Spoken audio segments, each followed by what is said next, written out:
Shalom Obracha. Une question qu'on nous pose souvent, c'est est-ce que nos enfants peuvent apprendre dans les moments de libre des sports de combat comme le karaté, le kung-fu, le judo, le krav maga, etc.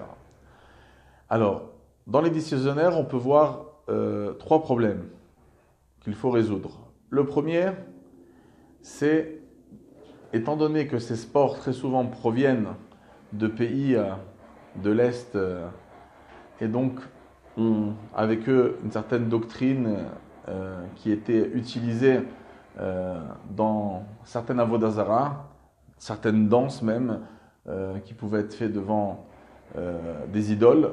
Donc on aurait peur que ces choses-là soient répétées ici dans ces sports de combat, malgré qu'il n'y a aucune intention. Comme par exemple aussi de la prosternation qui se fait au début du judo, etc., devant le maître qui enseigne, etc. Donc sur ce problème-là, en principe, beaucoup ont autorisé, ils disent qu'il n'y a aucune raison de craindre cette chose-là, du fait qu'il n'y a plus du tout de ces raisons-là, c'est pas du tout dans ce sens-là que les choses sont faites, et la prosternation c'est par respect, mais il y aura quand même certains poskim qui diront qu'il est mieux de ne pas se prosterner de cette manière-là, puisque à l'époque quand même il y avait certains buts chas v'shalom d'avodah zara.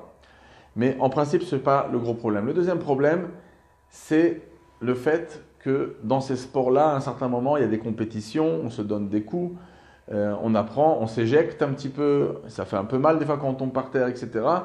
Donc on fait un petit peu des dommages, on se fait mal au corps. Et le corps ne nous appartient pas. Le corps, ça appartient à Kadosh Baruch Hu.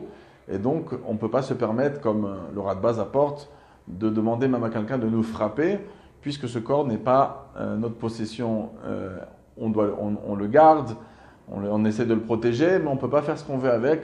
C'est Akadosh Baruch Hu qui décide quoi faire avec notre corps. Donc ça, c'est une deuxième question. Sur ça aussi, on a trouvé certaines réponses, puisque c'est pour, en vérité, évoluer, c'est pour notre bien, c'est pour avancer, etc.